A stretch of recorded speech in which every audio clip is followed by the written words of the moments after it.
Well, who would have thunk it? Much like the celebrated film classic Sister Act 2, we are back in the habit.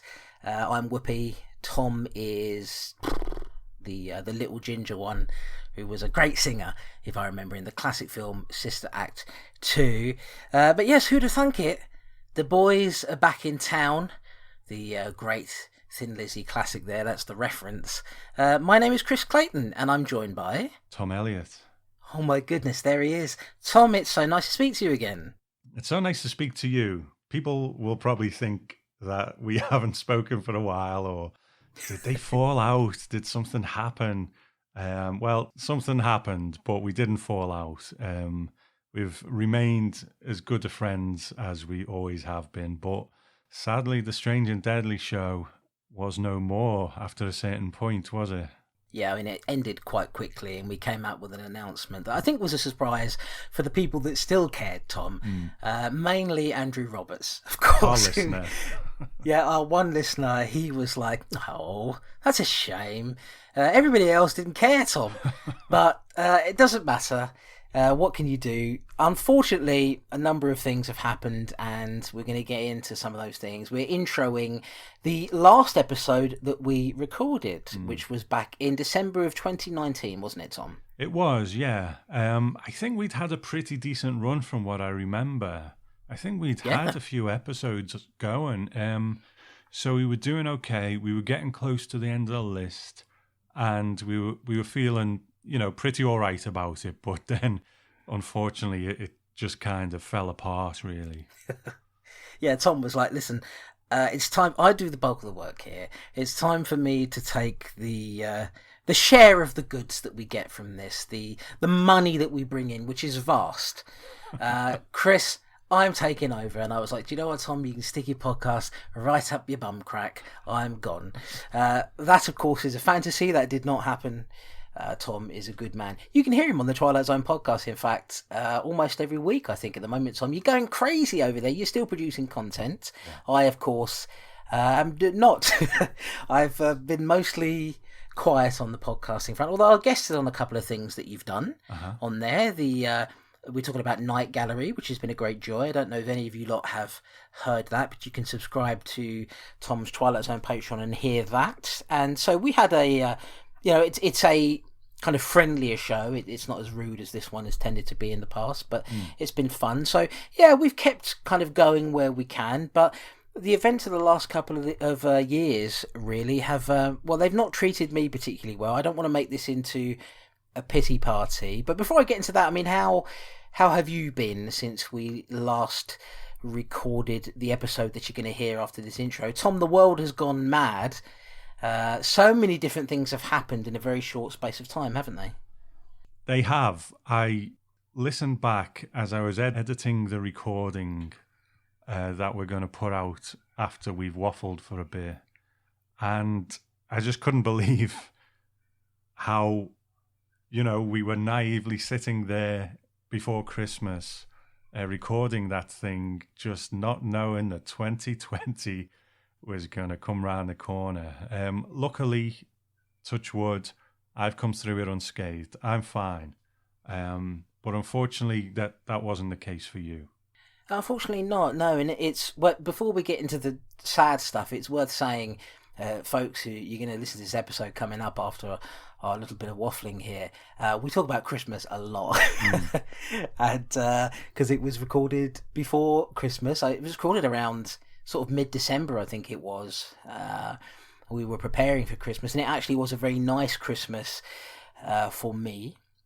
And then 2020 hit, and it was a bad time. So let me just, like I said, I don't want to turn this into a pity party. I'm not trying to elicit any sympathy from people, because at the end of the day, these things happen, and I'm no different than anybody else who's been through bad things.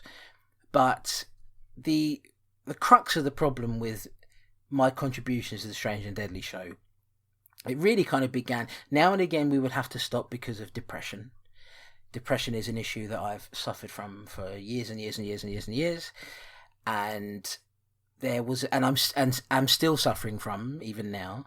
In fact, there was somebody a couple of years ago who made fun of me because we didn't like a film that he likes, saying that I should carry on taking my meds as if I'm a psychopath, which is not how depression medication works.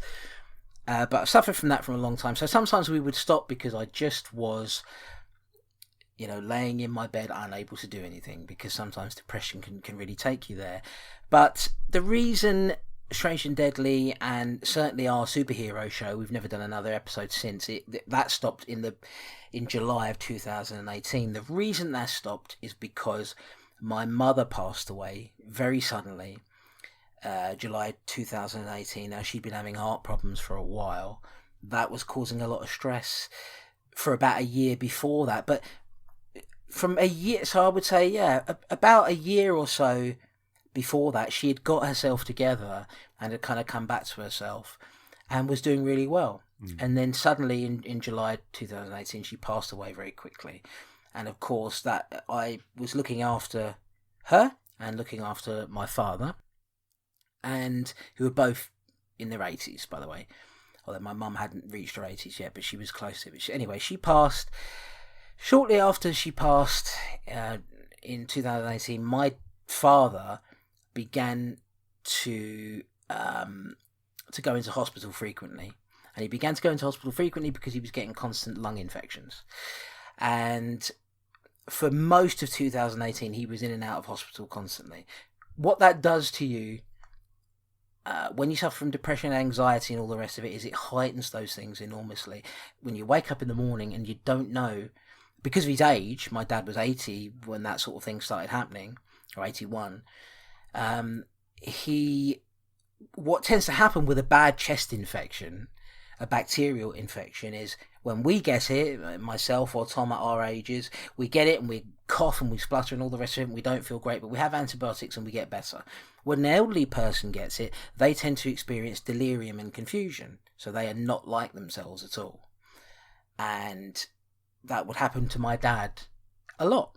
So I would wake up in the morning and not know if I was going to get out of my room, walk down the corridor and find him confused, babbling, not knowing where he was or what he was doing. And then when I would find him that way, I would have to get him to hospital.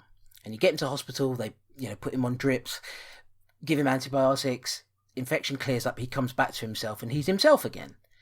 But then you don't know if it's going to happen again or when it's going to happen. And that carried on through most of 2018. My dad fought off pneumonia 3-4 times successfully.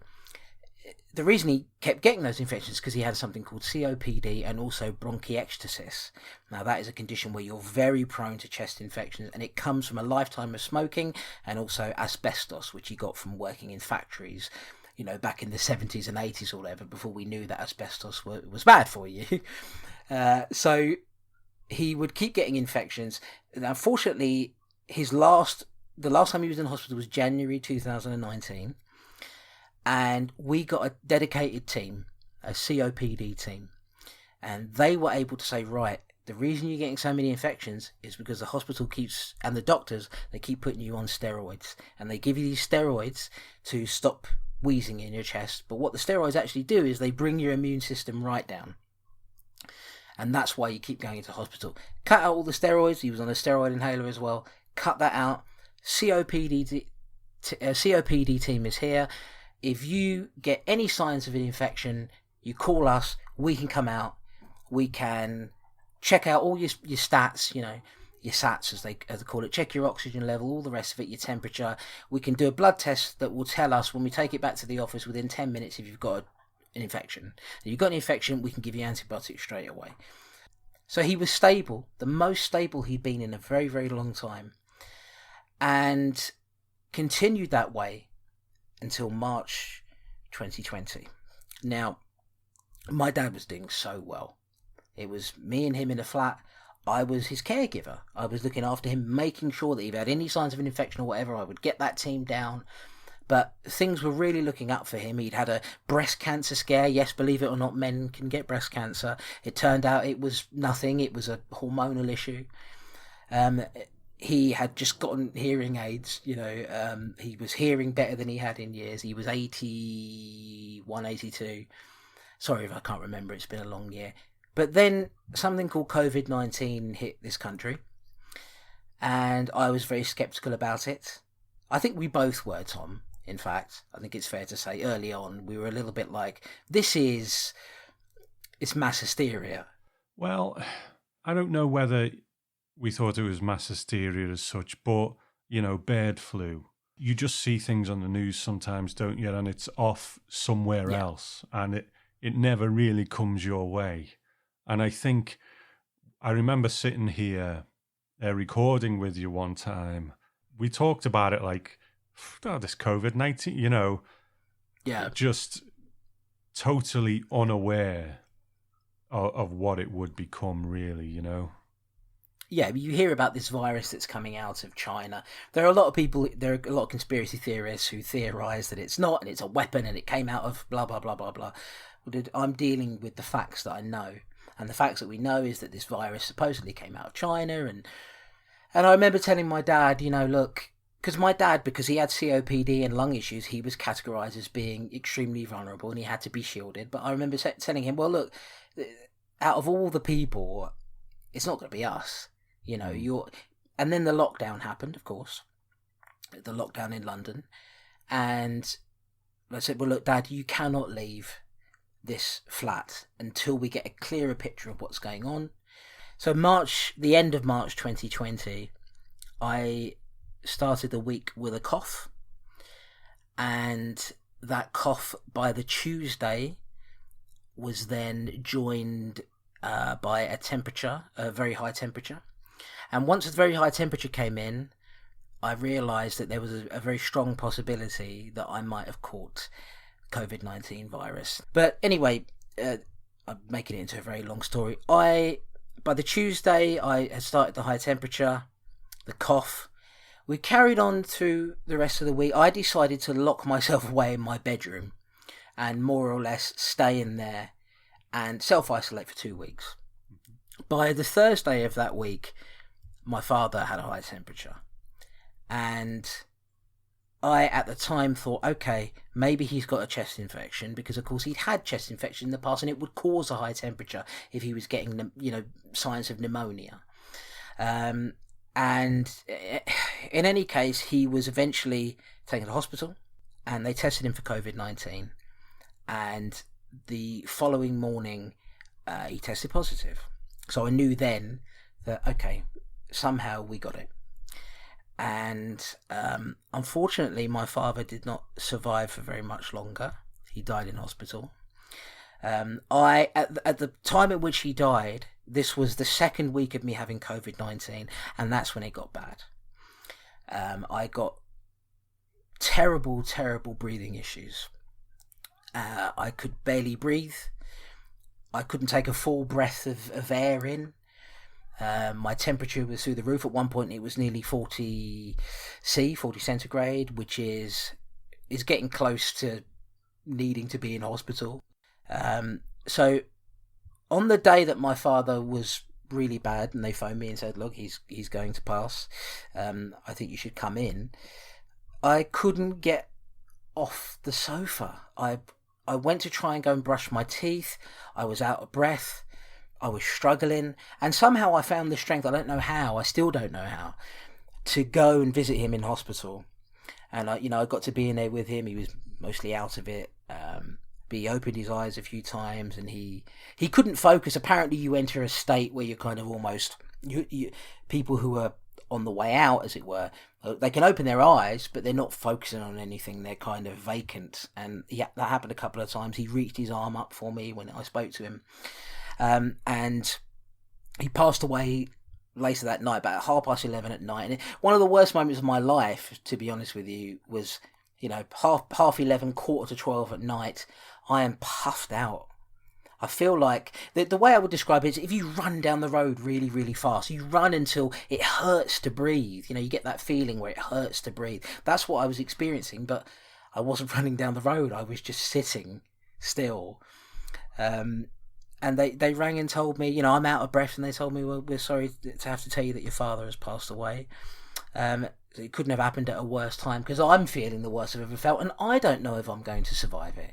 That was another scary thing about it. I would lay in bed, And I would be afraid to turn over, because if I turned over, I would be out of breath for 10, 15 minutes until I could finally get it under control. Uh, then having to arrange for my father, we couldn't have a funeral because at that time they were saying, no, this is not possible. So having to arrange these things when you yourself are terribly ill, people around you think that you might not make it. You know, I had friends of my dad's who were ringing up terribly worried because they would speak to me on the phone and I'm sounding like I'm not in a good place. Mm. My body, all you can do, and it's a scary thing really, Tom, is you have to hope that your body can recover. Mm. And that's quite a scary thing, you know, when there's no magic tincture that you can take that makes you feel better. So that was quite frightening. Somehow I recovered from that. It took a while. I probably would say from beginning to end, it probably took from the end of March until about the end of May for me to start feeling more like myself. And, you know, it's as we're recording this, it's nearly the end of July 2020, and I still am recovering from it. I still have bad fatigue. My lungs still don't feel great. I lost my father. You know, the two people, within less than 2 years, I lost the two people who loved me the most in the world, who I loved the most. It's a scary thing to be in a world where, you know, and unfortunately we all have to go through it at some point, but it's a scary thing to think that the people who brought you into the world are no longer here anymore. And now you're on your own. And you have to navigate the world as somebody who's... and you feel like... you also feel like you've been robbed of them as well, because they didn't die naturally. They both died from... And they both, in fact, and it's a sad thing to think of it this way, they both died in a hospital bed without me being there. You know, when my mother passed away, my dad and I were rushing up there, and she passed away before we could get there. And although I saw my dad the day he died, I wasn't actually there when he passed. Mm-hmm. Now that's difficult to deal with as well. Yeah. Why am I telling you all this? Well, the reason I'm telling you is because for the bulk of the recording of Strange and Deadly over the past couple of years, the bulk of it has been me looking after my parents, and then my mum passed, and then looking after my father.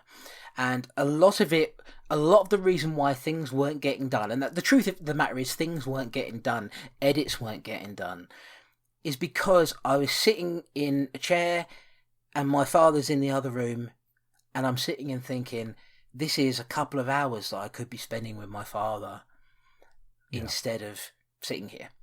And, you know, there's another thing. I'll say this other thing and then I'll leave it there because I've been droning on for ages. This is only meant to be a 10-minute intro, but of course, if you get me talking, it's going to happen. I had an accident in 2017. God, when was it? March 2017, where I was running into the kitchen. The floor was oily. I tripped over. I had a glass in my hand, which fortunately I threw across the room. Thank God it didn't land on me, but I landed right on my bottom. And from the moment that I have done that, I did an injury to the coccyx, or the sort of tailbone area, that is still giving me pain even now. And we are in 2020, and I did that in early 2017. It is painful for me to sit, and recording is not as bad, but it will hurt after a while. There are several Strange and Deadly recordings where I've had to stand up near the end of it because it's too painful for me to sit. And editing is painful as well, and unfortunately that's something that's still going on. I've never had it x-rayed or anything like that. The damage seems to be permanent. Maybe it can be fixed with an operation or whatever, but look at the world that we're in at the moment. Routine operations and things like that, they're just not getting done, and we don't know when they're going to get done. So a lot has happened. Like I say, I'm not trying to make you feel sorry for me, because lots of people, we've lost a lot of people because of this virus, and you know, it makes me really sad when we look at, you know, we see news bulletins and articles, and they say, well, only 10 people have died this week, and it's like, well, I don't see that the word "only" is particularly useful, because that's still 10 families who have lost somebody that they loved, and for them it feels like everything. It's immense. Christmas 2019, it was a happier time for me and my father. Because in 2018, he spent Christmas in hospital. In 2019, he spent Christmas with me. And I was able to make him a dinner. And we had a great time. And it was really nice. And we were having a great time until this virus entered our world and took him away from me. So look, it's not been. It's a confluence of things that has led to me not being a very good podcaster in terms of getting the stuff done. And it was through no malice intended from you, but we did get to the point in, 2019 where we spoke to each other and we said, look, we're not able to get these episodes out. Life is too short. Let's kind of end this thing. And, we'll see about the future. We'll see what happens, but your mental health and your ability to spend time with your father and everything is the most important thing. And that really came from you, Tom, and I valued that. Thank you, man. I mean, it's a difficult situation, isn't it? Because I can't remember where it first came from. I think it was actually early 2020 when we put that message out, didn't we? And said, oh, right, yeah. Possibly, yeah. It's been a long year. I think it was. And quite rightly, your priorities were different, It was different for me. I had a bit of time on my hands. It was no big deal for me to edit a show. But it was a big deal for you to edit a show. And I'm not going to lie, sometimes it would be frustrating. Of course. But especially sitting here now, after you've just reeled all that off, I'm surprised you got as many done as you did, you know what I mean? And I think that's all credit to you. And I think part of me wishes that we'd have maybe just said earlier on, why don't we shelve this and come back to it another time? So you wouldn't have to have the kind of burden of doing this on you, looking back, I kind of feel bad about that now, that maybe we should have, but I think you always felt you were letting me down and you always tried your best and things like that. But when you look at all this in perspective, you know what, of course you weren't, and of course you should have been doing what you were doing, spending that time with your dad. This is all trivial compared to that, I think so. I mean, it was as frustrating for me as it was for you to let you down and to let what I felt was the audience down. That was very difficult for me because I am a prideful person and I believe in delivering when you say you're going to deliver. And unfortunately, my track record for that is pretty spotty and has been throughout a lot of my life in the creative sphere. Even the Gallboy radio show eventually got that way, although a lot of that was depression as well. So it's depression is the big demon in my life that unfortunately has made itself known, and this year hasn't helped. I'll be honest with you. I probably need to do bereavement counselling because I dream about my parents a lot, almost every night, and in a lot of the dreams my father is ill, and I can't save him. I'm sorry to drag things down even further, but every night almost I'm dreaming about them, and then I wake up and I'm in an empty flat. And that is difficult, and that takes a toll on you. I'm getting some help with that, and I'm going to be, trying to go full pelt into that. And I'm trying to see I think they're going to be launching a recovery program for some of the COVID-19 patients. Now, I don't know if that's just for people who've been in hospital or not. Mm-hmm. I was close to it, but I didn't get in hospital. I have a feeling that my chances wouldn't have been that high if I'd been in hospital, because it seems like people who were put on ventilators, actually, that may have made it worse for them. I don't know if my father was put on a ventilator. It was very difficult to know. I couldn't get much information out of anybody because those doctors and nurses were working constantly. They were put under the most immense pressure because this country was not prepared. But yes, it puts it all into perspective and it does trivialise some of these things. But I always really enjoyed doing it. I was always sad when we would stop. And I was super sad when it came to an end. It was never what I wanted. But I could absolutely see your point, and I also agreed with it, that it is frustrating to a degree to have, you put time into recording this thing and then the thing doesn't come out.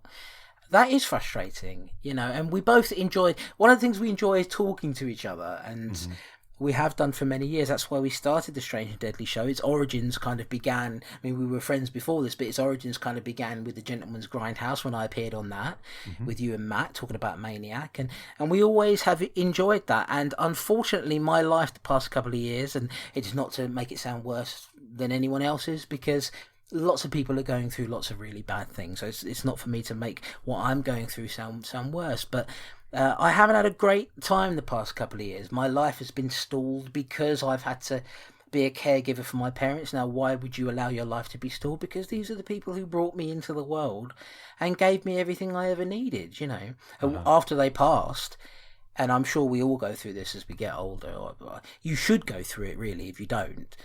After they passed, I began to regret the things that I did as a kid, and you know, the things I did as a teenager, shutting myself away in my room, and my parents aren't cool, you know, but you don't understand the things that I love. I really regret all of that because I can't have that time back now. You know, all the time I spent locked away in my room playing video games. You've got to have some space and distance, but all that time that I spent away, I wish I could have back now because I can't go back in time, you know.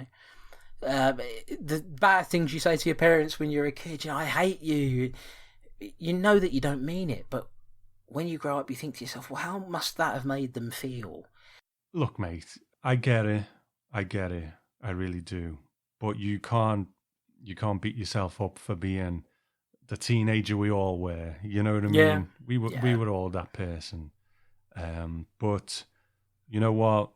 When it came to the crunch and when they needed you most, you know, you were there for them and you took care of them. So that's what you should latch onto, mate.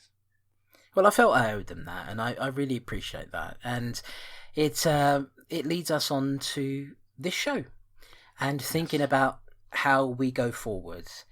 And the truth is that both of us kind of missed it to some degree because you know, you're very much ensconced within the Twilight Zone world. You're a podcasting machine, my friend. You release so much stuff and it's all great quality, and you know, I don't know if I could ever be that, you know, as productive as that. But this was the one show that I missed of the ones that we did. You know, the superhero show was good fun and we enjoyed it, but we kind of have those chats privately. Yeah.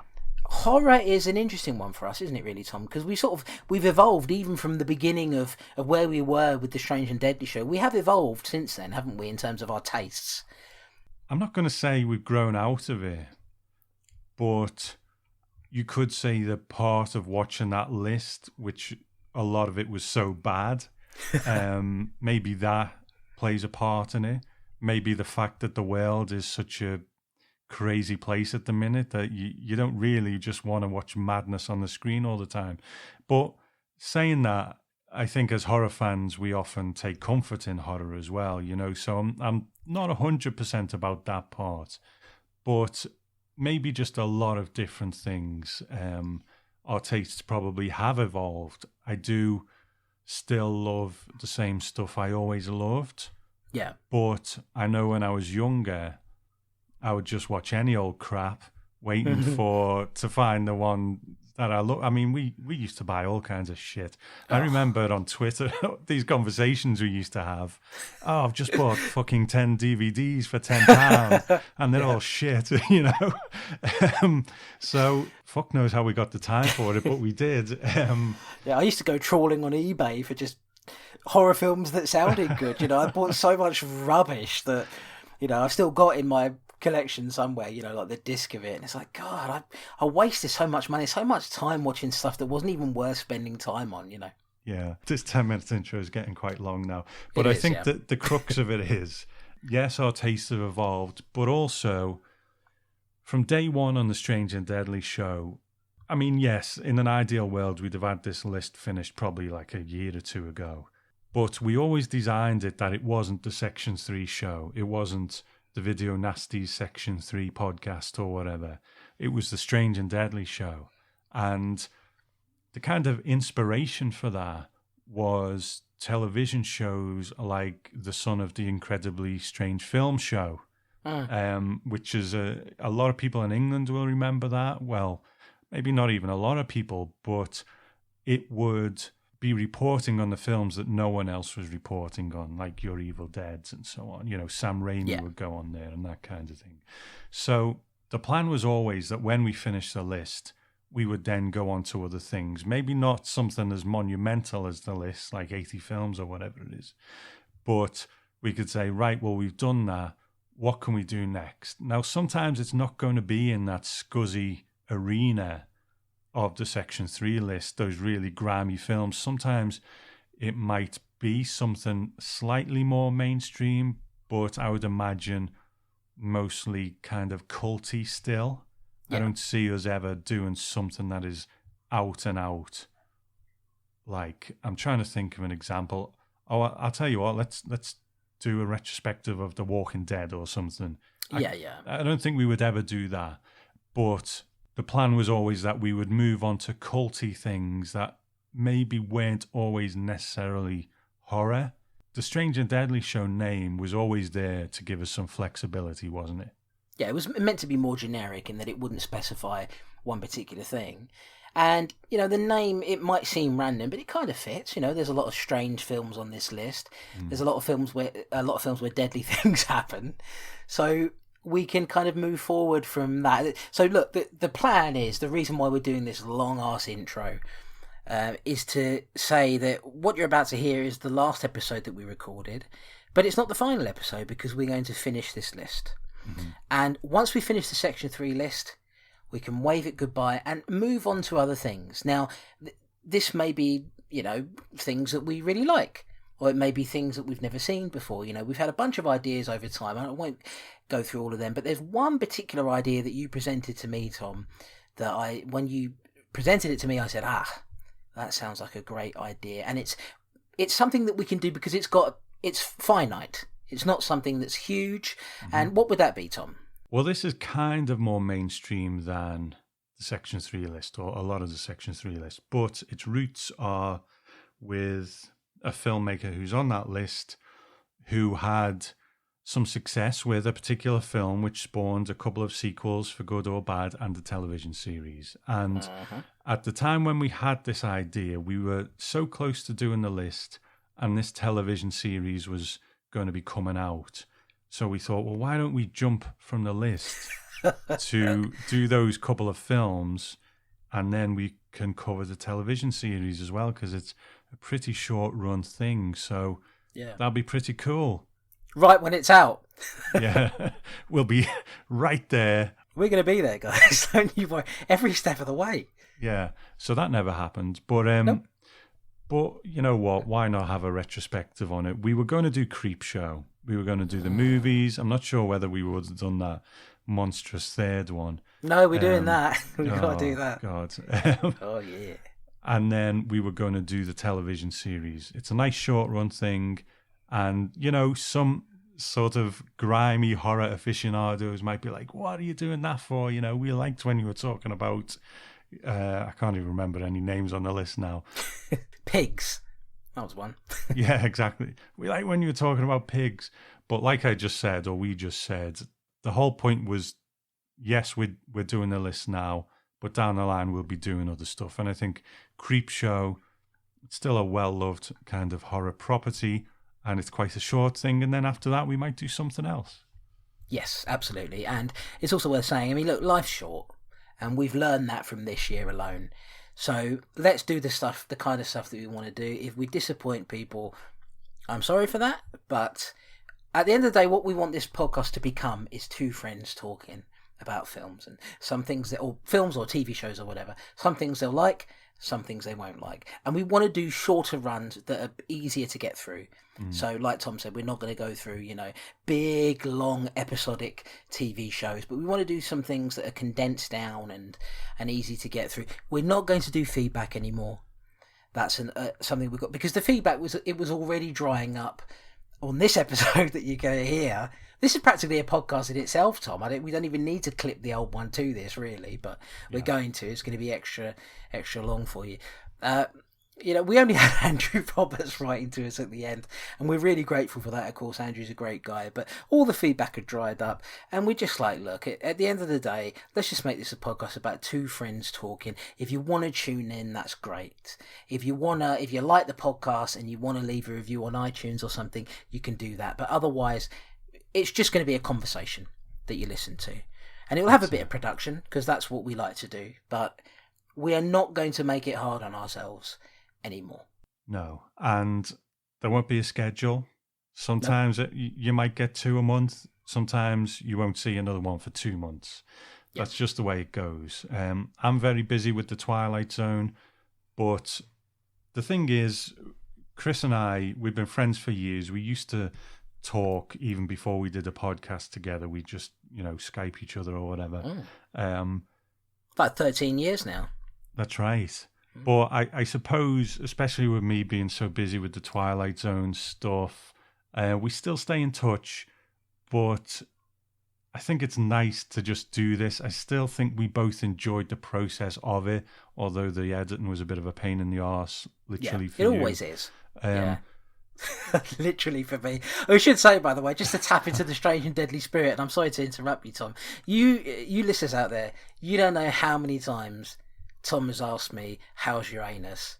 I didn't even injure my anus. Before he even injured it, I would ask that. He would ask that, yeah. He just wanted to inquire about how it was and how it was looking. And that's why, I think, Tom, that's why I ended up telling you about my anus cleaning process, which was like a 3-step process. I'm not going to go through it now. You'll find it in the archives. But yeah, sorry, anyway, you were saying. Yeah, that's why we don't use webcams when we do these recordings either. No, we don't want to see that. What was I talking about? I can't remember what I was saying. Tom, I'm sorry. Oh, yeah, that's right. So, yes, I think we still just liked the process of doing the show. And I think I still love the Strange and Deadly Show name. I still love the artwork by Dark Ink One. I still love the music by Danny Davis. I think we might only have an audience of 5 people, but I'm still very proud of the show. Yeah. And whether there's, 20 people out there listening to it or just Andrew Roberts, as we will say many times in this podcast coming up. What we know is that we definitely have Andrew on lockdown. That's what we know. He's always there. Yeah, he's always going to be there. Anyone else who comes in is, that's a bonus, really. And we're not that... Obviously, we want people to hear it, but you and I have both spoken about the fact that, like we say, life is too short. We're not really that worried about reaching the masses anymore, because that is such a difficult thing to achieve anyway, and it's not going to happen with a cult show like this. So why don't we just enjoy the process of doing it? And that means that we're going to push ahead and finish off the section 3 list, and then we'll move into something else. There's not the name can mean it doesn't. Section 3 doesn't define us. It's just the first phase of what we're doing. Admittedly, it's a first phase that's taken a very long time to complete, but we're near the finish line. Okay, I think we've went on a lot longer. You really yapped on there, Tom, for a long time. And I do apologise. I was getting bored as well, so don't worry, you're not alone, listeners. But thank you for listening. But we've cleared the decks now. We've cleared the decks, and that's it. Next time, after this episode, it'll just be the Strange and Deadly Show, casual as we like, in both presentation and scheduling. So yeah, and attire as well. Sometimes I'll be in a bathrobe, for example. Oh, okay. That's when I'm going to turn the webcam on, Tom, so you can have a look at everything. You can see all my bits hanging out. Oh, and this was another reason why we stopped doing the show. Yeah, you shouldn't have brought this show back, Tom. Now we will power on. I'm going to get cancelled by the time this list is done. It's going to be a damn shame. But thank you very much for listening. We hope you enjoy the episode. We talk about Christmas a lot in it because it was recorded just before Christmas 2019. So please do, give us a break.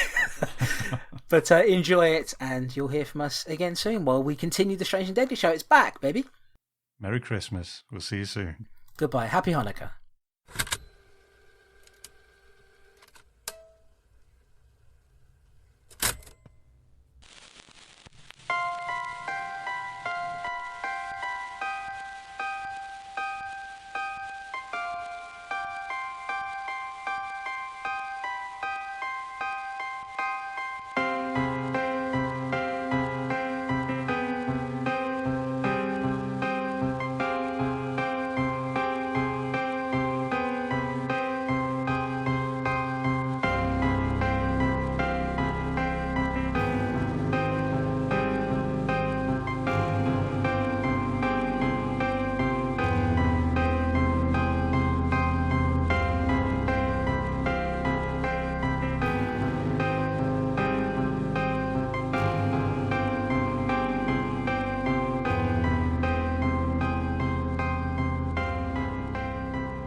All tinkly, too. Welcome to the Strange and Deadly Show. This is a podcast dedicated to the Section 3 list, a selection of films related to Britain's video Nazis. We pair up these films based on a theme, and then discuss and review them for your and hopefully our entertainment. Let's listen to that music tinkling away there as it ends. I can't do my Christmas bit until that's over. Let's listen with me. Yeah, it's still going. Right, God for that. And that's the end of that. Danny Davis there with the superb music. Very nice man, Danny Davis, an artist now, and he paints a lot of dark stuff. The darkness that lurks within the heart of the artist. The heart of the artist. But a lovely man nonetheless. Well, hello.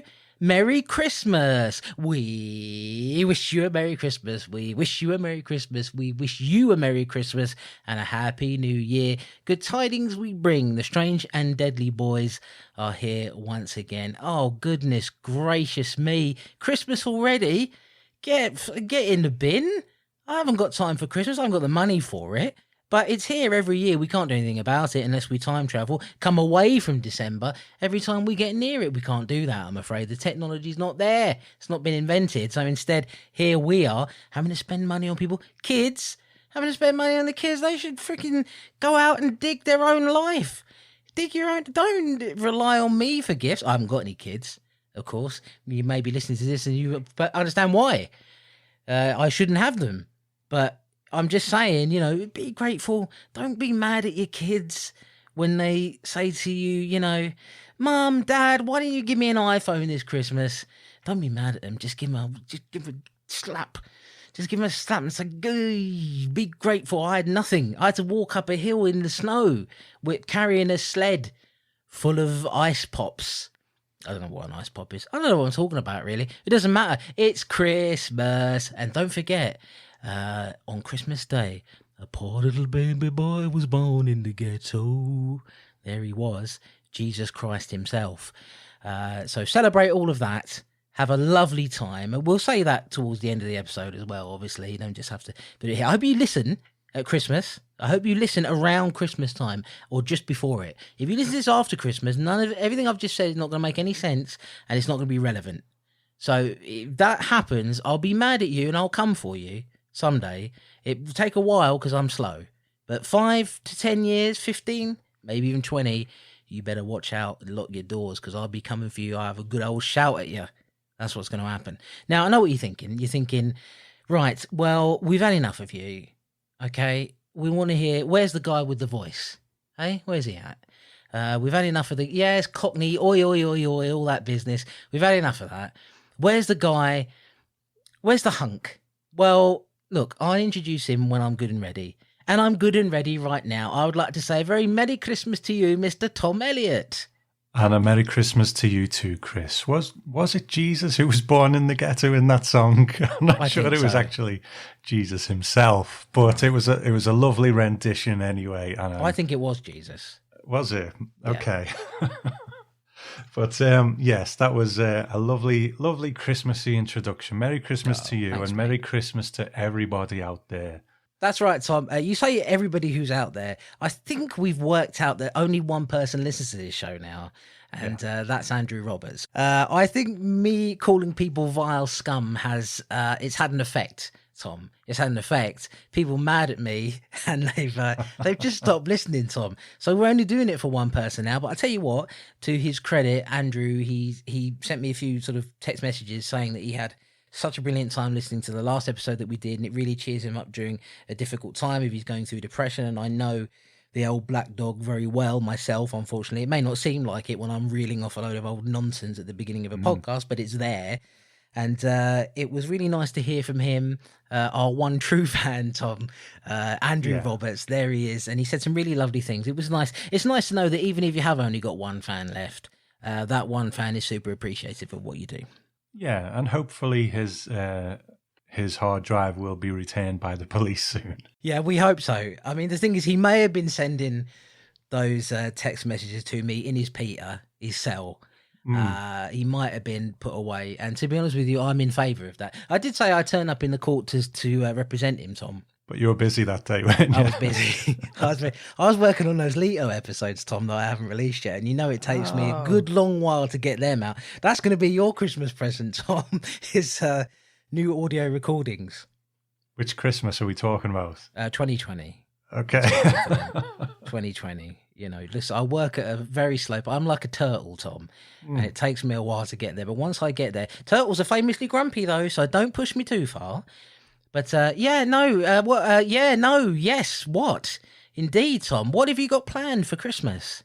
Not much, same old really. But I like a bit of Christmas. I like to just try and keep the rush out of it, which isn't easy. It's not easy it's so easy to just, you prepare so much that by the time you feel that you're prepared, it's gone. You know what I mean?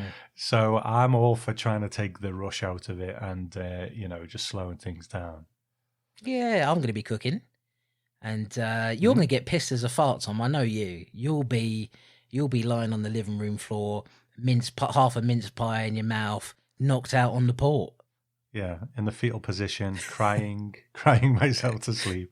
But that's how we like you, Tom. That's how I like you. They don't get to hear that side of you on the Twilight Zone podcast. If we never hear you, like having a drink in the background. And that was one of my favourite things about you in your early podcasting days when you're doing the Gentleman's Grindhouse. We used to just hear that bottle and that liquid pouring into the glass. And I think, there he is again. That's because I genuinely was always drinking while I did it. I wouldn't dare do that now. No, I know. You're a good boy now. You're a good boy. So, Tom, look, it's the Christmas season, and we thought, what better a selection of films than two that have absolutely nothing to do with Christmas at all? But we haven't got any Christmas-related films left, and there's no festive fare there. So, but we have got a double bill that we initially thought was going to be quite well matched, and as it turns out, it isn't at all. What's our double bill here? Yeah, well, we kind of shot our Christmas wad early, didn't we, with Christmas Evil way back when, 12 years ago when we began. But sometimes when I was putting this list together and then I've never seen most of the films, a lot of them anyway, and you get to them and you think, wow, I didn't know those films and they're particularly well matched. Wow, this is great. But these two just aren't. They're just not well matched at all. But what can you do? You can't win them all. But these two we had down as erotic murder movies. But to be honest, one's not particularly erotic, and the other one isn't particularly a murder movie in the sense of, a serial killer, if you like. It's a totally different ball game. But we will play the hand that we are dealt with these two movies tonight. We will. I mean, they fit within the bracket of supernatural more than anything else. And even then, one of them more outlandishly so than the other one. But yeah, an interesting set of films. I have to say, when you look at the theme of that and you don't know what the movies are going to be, you've never seen them before, and these are two that you and I had never seen before, you go in with certain expectations, and it's interesting to see how films that actually don't conform to the theme that you've set there, how much they differ from that. And I suppose it makes for an interesting viewing experience to go, I'm waiting for this and this and this to happen. I'm waiting for this thing to become very erotic or for things to be very murderous, and no such, doesn't quite happen in that way. So, yeah, an interesting double bill here, Tom. And I'm going to begin, if you don't mind, with a film called The Killing Hour. Now, what is The Killing Hour? Is it 8 p.m.? Is it 7 p.m.? Is it 9, 10, 11 or 12? Look, I don't know, but I've given you a few hours there out of the 24. If you can't figure it out, then you're no good to me, quite frankly. I'm not talking to you, Tom. I'd never speak to you like that. I'm talking to the listener. I'm talking to them. I'm saying, look, if you can't figure out what The Killing Hour is, what can you do? You're speaking to Andrew. I'm speaking. Of course, he's the only one left, isn't he? Andrew, I want a email with The Killing Hour, the right one, please. Delivered to me after you hear this episode. Thank you very much, sir. God, I miss the days when we had more than one listener. Not that I don't appreciate Andrew, but it was nice to think, hello people, do that sort of thing. They must have got tired of me, Tom. That's what it is. That's okay. Everybody does. So it's The Killing Hour, released in 1982, 1 year before my birth. This is also known as The Clairvoyant, The Killing Kind, and American Killing. It seems like The Clairvoyant was the more common title. It was directed by Armand Mastroianni, and it stars Elizabeth Kemp, Norman Parker, Perry King, Joe Morton, and many more. And just in case you're wondering, because we're probably not going to bring it up during the review, Joe Morton's the guy who plays Miles Dyson in Terminator 2. So this was, if you remember him, Tom, this was before he inadvertently created Skynet. Do you know who I'm talking about? Oh, absolutely. Yeah, yeah. Yeah, old Miles Dyson himself. He had one of the most unpleasant deaths in that film, where he kind of dies from asthma, doesn't he? Yeah, sitting there puffing away. Puffing away, poor bugger. All right, so the synopsis here. A nude woman is found floating in the Hudson River. She's fisted out by police. She's not fist out. She's not fisted by the police. She's fisted out by the police. She's fished out by police and examined. Meanwhile, there's a mysterious killer on the loose who uses a unique method of killing. He handcuffs his victims to ensure their deaths. Several men are killed this way, one by being handcuffed to the bottom of a pool ladder and left to drown, another by being handcuffed and electrocuted. Detective Larry Weeks is brought in to assist in figuring out who is committing the murders, although we are first introduced to him as he attempts a stand-up routine at a local comedy club. At the crime scene of the electrocution, Weeks chats with reporter Paul Mac McCormack, who wants detailed information on the crimes. Although Weeks has been warned by his chief, Cullum, to not divulge anything that would give the killer more press and attention, he goes against his advice and tells Mac that there's a serial killer using handcuffs. This information isn't treated with privacy by Mac, who changes his live report that evening to announce the mysterious killer and his methods. Could the answer to the killer's identity lie in a most unusual place? Well, that question is answered when we see charcoal drawings done by a gifted young woman named Verna Nightbourne. Verna appears to be able to draw the victims during their moment of death without the news having been announced. It seems she's a psychic who can see these visions without meaning to, and who draws without thinking about it. She takes her drawings to the police to explain what's happening and happens to catch the attention of Mac, who is eager to both date her and also use her on his show for ratings. Similarly, Detective Weeks also has a soft spot for the young girl, but crucially wants to protect her from being exposed by Mac, who might make her the target for the killer. A man pays a local hoodlum to take a pair of handcuffs off of him, and that man then attacks Mac. While suspicions may fall on this man and the man who paid him, I've written the word man too many times, and that isn't good English at all. Nevertheless, while suspicions may fall upon what ultimately does fall upon him is an entire elevator. He's crushed underneath it, and the police accidentally kill the hoodlum.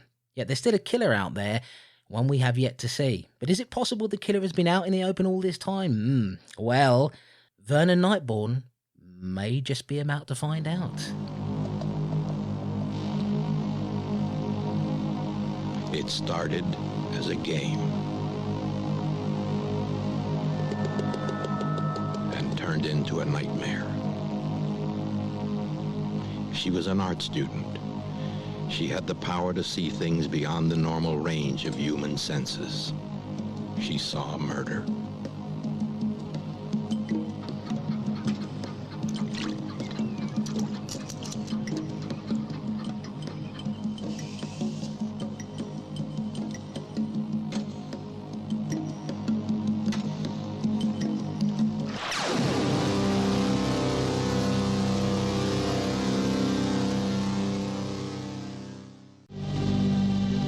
She was cursed with a terrifying talent. She became a silent witness to murder. I saw the drawings, Verna. Maybe in the... Two men were drawn into the killings. One was a cop, What do you want? the other a TV What do you think reporter. I want? We both know those killings aren't just another statistic. I want to use them on my show. How do you make these drawings? My hand takes over. How does that happen? It's unconscious. All right, dear Thomas, so here we go with our first of our festive film reviews. Make it nice and Christmassy. Keep the energy up, Tom. How are you feeling about The Killing Hour? A new one for both of us, and very different, I would suspect, to what we thought it was going to be. It reminds me of a few things. It's very Giallo-esque, isn't Yes. it? You know, which is fine. You know, always interesting when the Americans are kind of dabbling in that. Although by the name of that director, let me just click on him again. Armand, what's he into? What's he been doing? Sorry, this isn't very good radio. But It's all right. has he? You know, was he on the last train from Italy or something, or plane even? I don't think they do trains from Italy to America. I don't know what you're talking about, Tom, but I'm enjoying the process. So is it like, did he make a bunch of giallos in Italy and then come over to America and try his hand at an American movie, which is why it's very giallo-esque, I don't know. But it certainly starts out very interesting. We have quite a good swimming pool kill, where someone is killed in a swimming pool by having a set of handcuffs attached to their leg, and they're just too far below the water to get up to the top, which is a pretty bad way to go, isn't it?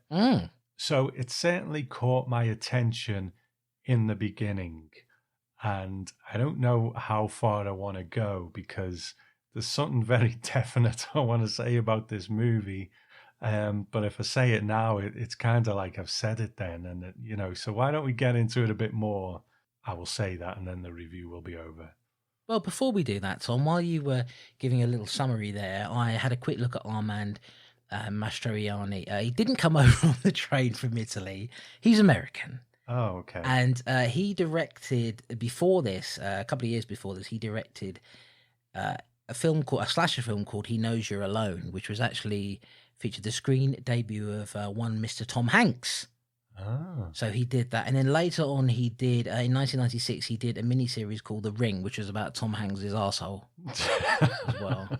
But I don't know if anybody saw that. But no, he's done quite a few things. Like he did that movie Virus with, is that with Jamie Lee Curtis? Nope, that's a different Virus. But he's done a bunch of different things, but definitely no, as far as I can tell, no Gialli. Oh, he did. Do you remember that War of the Worlds TV series from like the 80s? And they used to play it at like 2:00 in the morning over here. And I used to watch that all the time. I can't remember a thing about it, but okay. Yes, and he also directed episodes of the Friday the 13th TV series as well. Yeah, and he did some episodes of the sort of modern day Dark Shadows. So, yeah, this is a guy who's done quite a lot of stuff. No Gialli, but like you said in your summary, this really has the influence of it, doesn't it? And this was made at a time when the Gialli were very popular. Of course, Dario Argento stretching out from the 70s and into the 80s. He would have been, I suppose, a profound influence on a lot of the horror filmmakers at the time. I'm very curious as to what you were leading to there with your summary. So we'll get to that as we go. But yeah, it opens up with that scene, as you say, of the guy being handcuffed to the bottom of the pool ladder and drowning. I actually, it's not graphic or anything like that, but I find that quite chilling. There's something very chilling about that, because there really is you have no way of escape, and there's no control at all. It's because I know there are people who've been, I'm not trying to bring the podcast down or anything like that, but there are people who have actually been stuck at the bottom of a swimming pool or something, or they've been caught by the drain or something like that, and they can't get out. And God, the terror that must be involved in that, the fear of that is, I don't traditionally have a fear of drowning or anything like that, but seeing it in this movie, it did it put a chill up my spine, I have to say. And the handcuffs on there, and then of course we see the scene of the guy being electrocuted with the handcuffs as well. What do you think of the method of killing here? It's kind of unique, isn't it? It is, and I suppose that's where he's getting his whole thing, the handcuff killer. Handcuffs are always used in a particular way. But you're right, that opening kill is particularly memorable. But I just wanted to ask you about, there's a very odd kind of thing with our main detective Larry Weeks. Yeah. Where he is a detective stroke stand-up comedian, stroke impressionist, who does not very good impressions. He does a George Burns impression like about 50 times during the movie, where he just goes, "Shake a night, Gracie." And it's like, that could be anyone. That doesn't sound like George. And yours is better, by the way. Yours is better. That's the thing, yeah. Thanks, man. But it's just such an odd choice. I don't know why it's here. Is it just here to give him some character or something? I don't know. I think it must be exactly that. I mean, it would have been kind of funny if this was like Joker. It was like the origin story of a detective who becomes a serial killer or something like that. But no, I guess it's just meant to kind of show that this guy has a couple of different sides to him, and that you're meant to believe at the beginning of the movie. And certainly the police chief there gives you the impression that this guy's unreliable. He's never on time. He's always, he goes and performs in these clubs and then doesn't let the chief know, but the chief kind of knows he's there anyway. He's not very good at hiding things and lying. So I guess it's meant to make you see that this guy is pretty flawed. I don't know if they do a brilliant job across the movie of really cementing this guy as, the guy, the lead, if you like. But it's an interesting origin. Like you said, I don't know that it has to be there, and it certainly serves no purpose in the movie except to show you that, hey, I can tell some jokes as well, and here's my impression of a guy, and my impressions are not very good. So he's not one of the better stand-up comedians we've seen. And it's quite funny because later on in the movie, there's another scene in that club, and we'll it's not really that that important, but the stand-up who's in there, like the jokes that these people are telling, they're not great, are they? In the era of like Eddie Murphy doing, or like really cutting edge comedians, these guys are pretty, soft, and it's not incisive cutting edge comedy, is it? They're doing. It's tough in movies sometimes. Well, I don't know whether it is tough. You should just get a proper comedian to do a bit on stage, but you see it time after time, don't you? When they've got a comedian on stage in a movie and they're doing their set and it's not funny, but the audience in the theatre where they're doing it are all cracking up laughing because that's that's what the scene is. You know what I mean?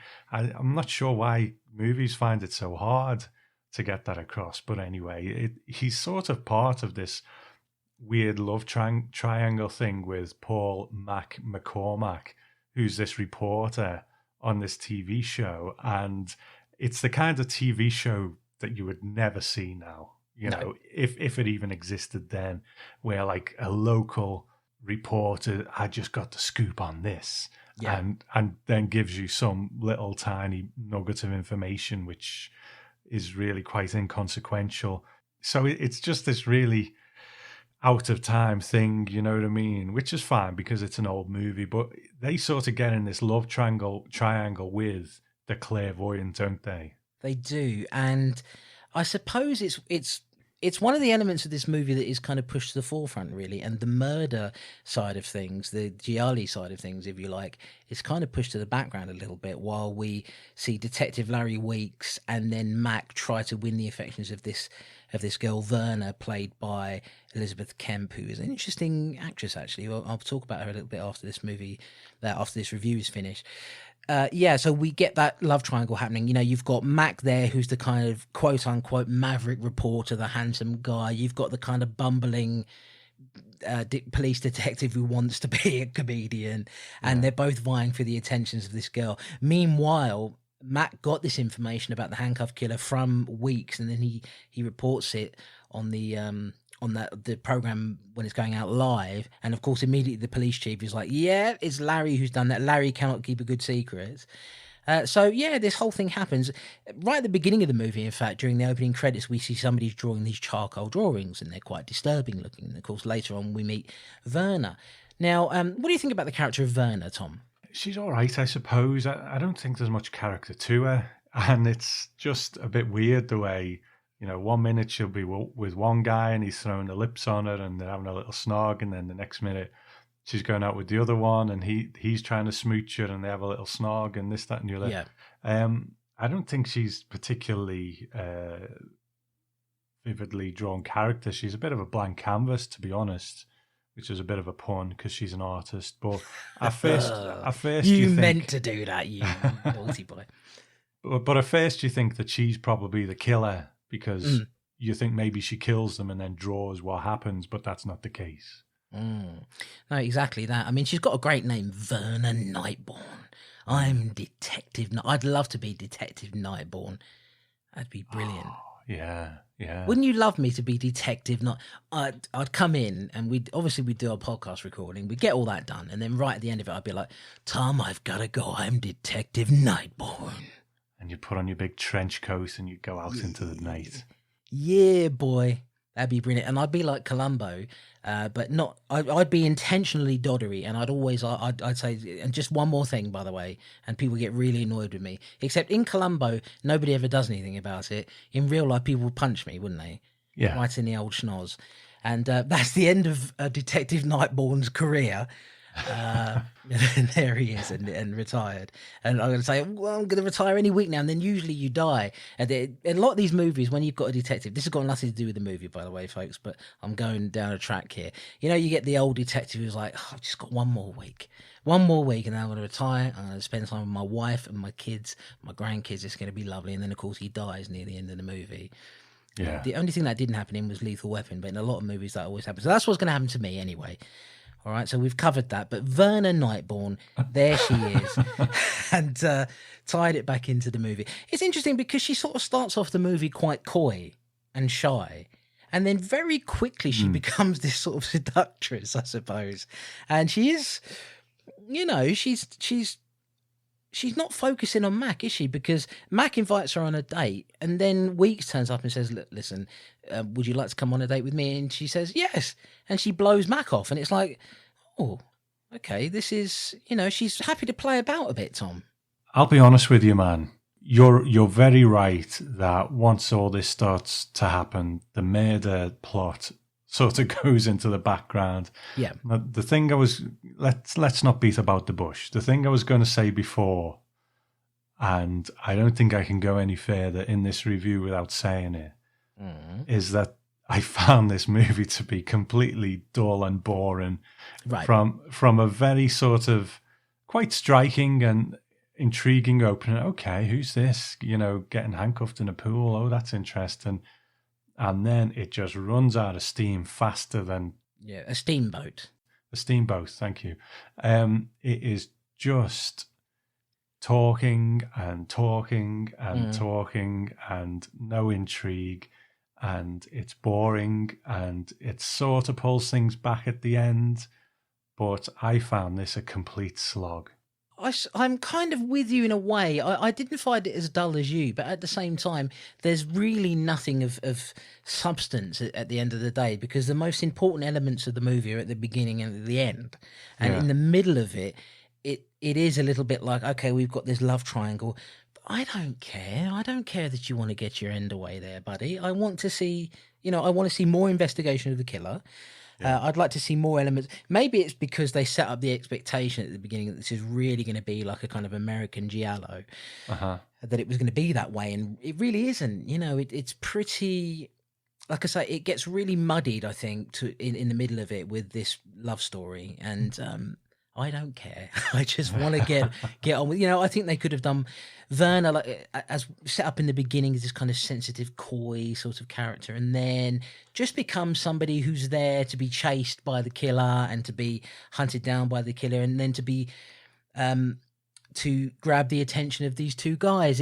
So that element of her and that kind of payoff is never there for her, and it all is leading up to the conclusion of it. Now, I have to say, there was a particular character who turns up, the one who I mentioned in the synopsis there, who pays that hoodlum guy with the dog the money to take the pair of handcuffs. And I was wondering, okay, what's happening here? Have you made a big mistake in revealing the killer halfway through? And no, that's the guy who ends up being crushed by the elevator. So when that happened, my thought then was, okay, who's it going to be? Because ultimately that's what the giallo comes down to. I suppose the difference here is that a giallo, a really well-crafted giallo, will find a way to... Because there's a lot of sort of downtime in a giallo as well. If you look at something like Deep Red, I mean, that's, over 2 hours long. Yeah. And it takes its time getting there. But there's always... Argento would, and I'm using him as an example because I guess he's one of the most well-known, he will find a way to build up a scene, he doesn't give it all away at the beginning. He gives you some there, and then he'll give you another couple of murders throughout the movie so that you can see how they're set up. And it makes for a more interesting viewing, whereas this, it gives you some stuff at the beginning and then makes you wait till the end to get anything out of it. Now, so I guess it's worth saying, really, because not a lot really happens. We get Werner's flatmate, I guess, who's... killed by the killer. She's tied to the steering wheel and then drives out and drowns in the river. She dies, so that's another death there. And of course, the death of the guy beneath the elevator. Did you have any suspicions coming towards the end as to who the killer might be? I had no idea, because I'd probably stopped guessing I was just like, just get it over with. Just please get it over with. And it's not awful. It's not awful. But when you said, giallos have a lot of downtime as well, you're absolutely right. You're absolutely right. And it's probably unfair to compare this one to like Deep Red, which is, one of the kings of the giallo. But there's a lot of famous gialli that I famously said in a past episode that I don't really care for, because I do think they can be quite dull at times. So it is unfair to compare this to like one of the best out there. But what something like Deep Red has is that in those downtimes, those movies are like walking through an art gallery. Yeah. The city, the way the city is photographed in it, the setup of the scenes, the style of it. Yes, it doesn't have to be murder, intrigue all the time, because there's all this other stuff going on. I can sit and watch Deep Red and just marvel at the beauty of the city and the way it's photographed. Those scenes at the beginning, just these really beautiful long shots of the characters from far away in the city, and it's just gorgeous. So yeah, I'm not saying everyone has to have it, but this is like early 80s. Was it in New York? I think it was New York, right? Yes, yeah. So this should be right down my alley, because I love New York at that time, the skeezier, grimy kind of New York, but the location never really pops for me, you know what I mean? Mm-hmm. And I love cities in movies, especially when they're a bit skeezy, that kind of thing. But this one, it wastes its location as far as I'm concerned. So in those downtimes, there's just nothing going on. Well, you make some really interesting points. I mean, and you're absolutely right that a lot of the Italian directors had a real eye for flair and a real eye for how to put together a kill scene, for example. So, even if we're not talking about Deep Red, a film like All the Colours of the Dark, or a film like Torso, these are movies that, All Colours of the Dark is a beautifully shot movie, and it does have that downtime as well. But because of the eye of the director is so good, it makes it more interesting to watch. Because a giallo ultimately falls down to being a police procedural. That's what it is. Yeah. There's the murder. Here's some of the characters we meet. Let's solve the crime. That's what it's about. And yes, in that regard, it just doesn't go there. It doesn't have the substance to make any of this really pop. And you're absolutely right. Also, if you were comparing it to something like Deep Red, well, Deep Red has the music as well, and that's another thing. It doesn't have anything that's iconic about the music at all. So yeah, it's not a super interesting movie, I think, and that's ultimately, I wasn't bored by it. I did get to, in the middle of it, I'm like, well, where is this going? We're not really progressing here. We're spending a lot of time with these two guys and the woman, Verna, dating, and I'm not interested in that. I would like to get back to the central mystery, because that's the thing. A good giallo will keep you on your toes a little bit and keep the murder very much the focus, even when they're dealing with the investigation of it. This not the case, but we do get to the end. As you say, you'd given up guessing at that point. I suppose I kind of had as well. What it's actually all about ultimately, and it's learned during a kind of a psychic vision that she gets, that the killer is actually Mac. So Mac is the killer, and what's been happening is, now I'll explain to you why this is a bit weird in just a moment, but what's been happening is Mac and a couple of the other characters that we meet in this movie, in fact, all the other guys who were killed earlier on, Mac and these guys they tied a woman down, essentially were raping her. And this is where I suppose one of the big sleazy elements of this movie comes in. There's not a lot of that in here, but this is where it does. There's a scene where they're raping this woman. Mac chokes her to death, kills her. And they decide, okay, well, look, we're going to dump the body. And then Mac creates a plan, a weird plan, admittedly, but a very Italian giallo-style plan to murder the other men who were witness to this thing. What I don't understand, Tom, is why he would publicise the killer at all. That's true. Yeah, that's a very good point. Make any sense, does it, really? You could have been kept quiet about it and nobody ever would have suspected you at all, because you weren't you made yourself become involved with the investigation. And as a result, they discovered you. So it doesn't actually make sense, if you're looking at it logically, that you would ever want to publicise it in the first place. Weird. You just blown my mind with that. I never even thought of it. He was never in the frame at all. No, he made himself part of the frame. Yeah, I mean, you could say that maybe he wanted to stick his nose in just to see whether he got the scent that actually maybe they're onto me a bit here. But Maybe. they never were. So it's just like, he should have just said, okay, I'll just leave it then. But it wouldn't have made for a very good movie. But to be honest, this doesn't make for a very good movie either. So what are you going to do?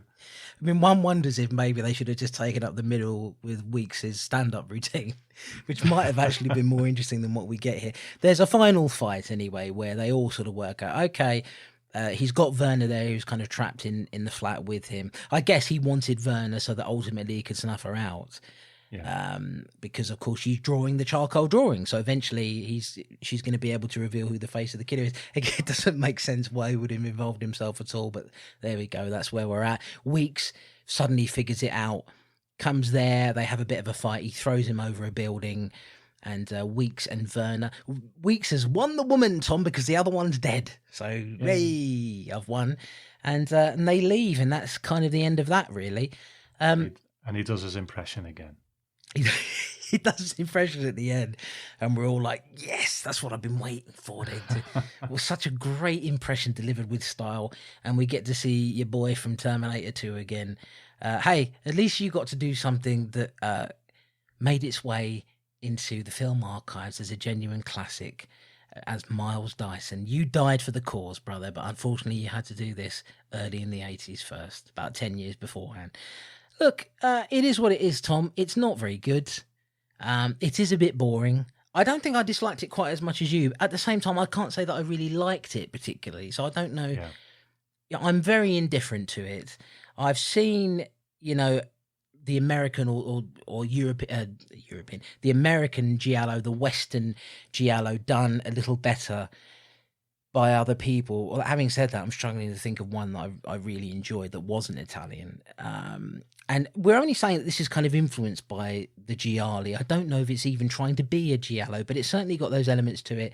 It fails to deliver where you need it to. Doesn't have great kills, doesn't have great setups there. It's not a particularly, it's not a beautifully shot movie at all. It has some of that sleaziness towards the end of it with the rape scene, but it's a rape scene and nobody wants that. So, it's a failure, I would say. A couple of interesting bits in there, and it's kind of interesting to see an American filmmaker who would go on to do other stuff and to do bits and pieces that aren't quite like this, have a shot at it.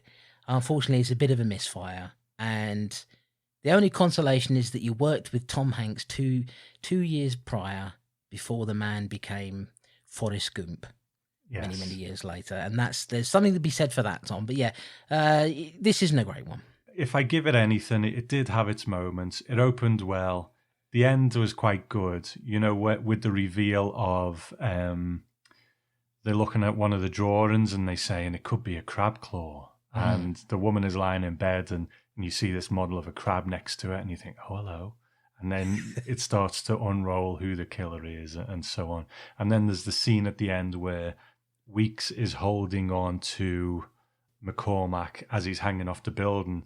And that's quite striking as well because Mac sort of whispers to him, let me go. He doesn't answer, but Mac sort of lets go with his hand, so he's harder to hold on to, and then he falls.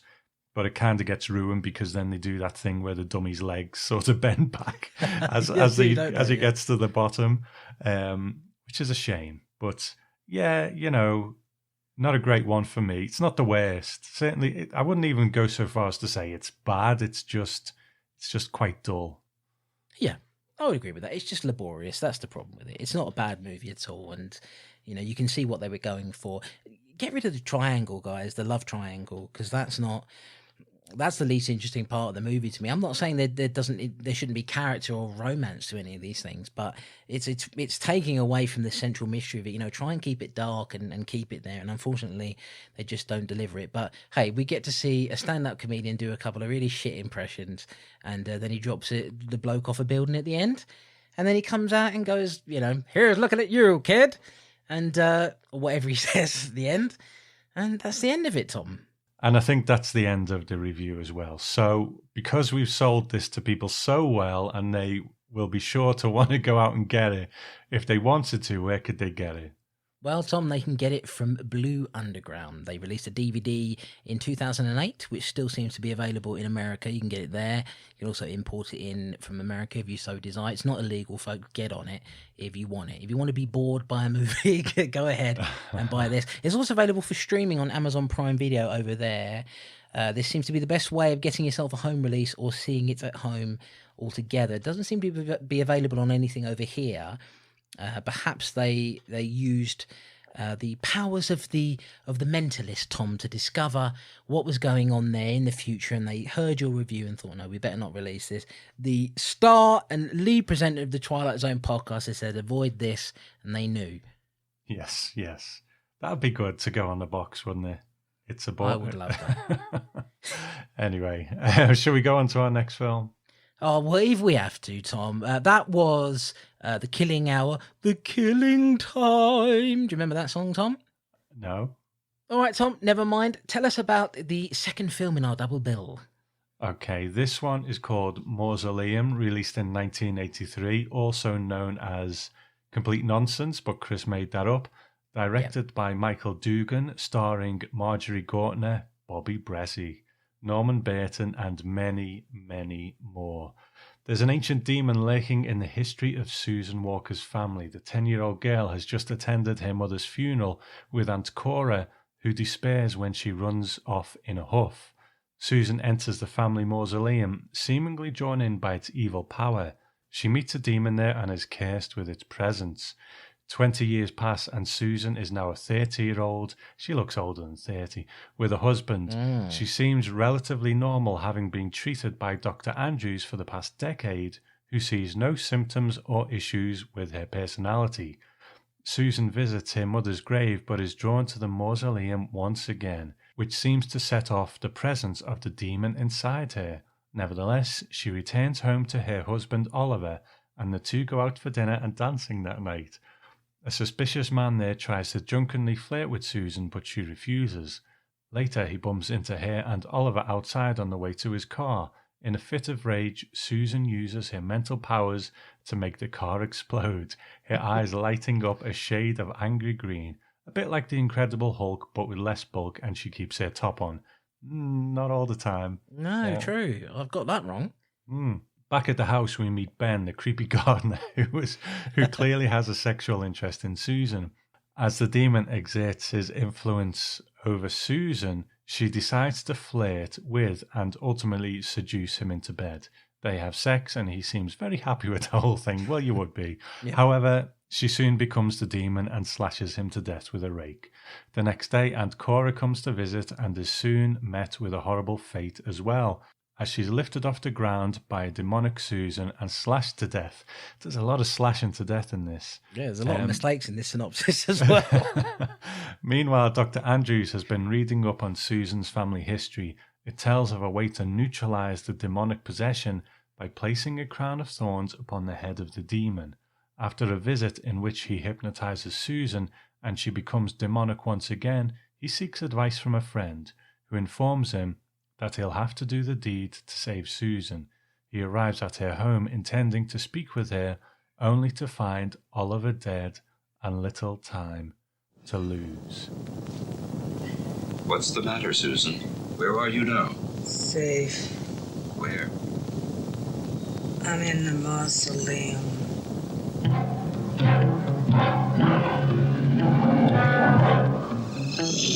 What? Crux Venus. You didn't know I existed.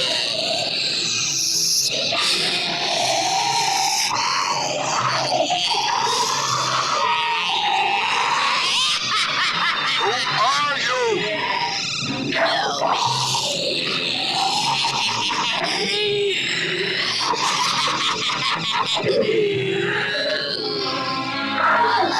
Told you about it. Susan? Susan! Susan, listen to me. When I count to 3, you wake up. You remember nothing of what happened. Lie back down, very slowly. Back down, Susan. You will be relaxed. and rested. 1, 2, 3. Open your eyes slowly. Very slowly. All right, Chris. Mausoleum.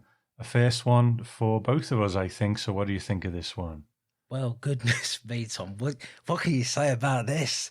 This is, well, first of all, we're going right back to the very beginning of the show where we said that we didn't realise that these two films were not going to be very evenly matched. They really weren't. This is completely different to The Killing Hour in almost every conceivable way. The way I would describe this in a very simple way is, imagine if The Exorcist was shit. It's a bit like that, only a little bit, mind you. There's some demonic possession in there. There's a concerned man who's, kind of like the priest, but he's not a priest, he's a doctor. And there's Bobby Bressie, Tom. She was a Playboy model, Tom, and I think that's very evident because, well, look, let's not beat about the bush. I'm not talking about her bush, just a bush.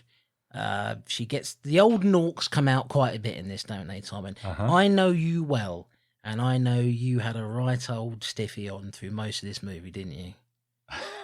You did, didn't you? Most of it, yeah. Most of it, yeah. This, by the way, award-winning presenter of the Twilight Zone podcast there, Tom Elliott, admitting to erections. This is what I like about this show. I get him to admit things that he doesn't admit with anyone else. It's fucking brilliant. Popping a right old jobber on him, he was, during this movie. And you know what?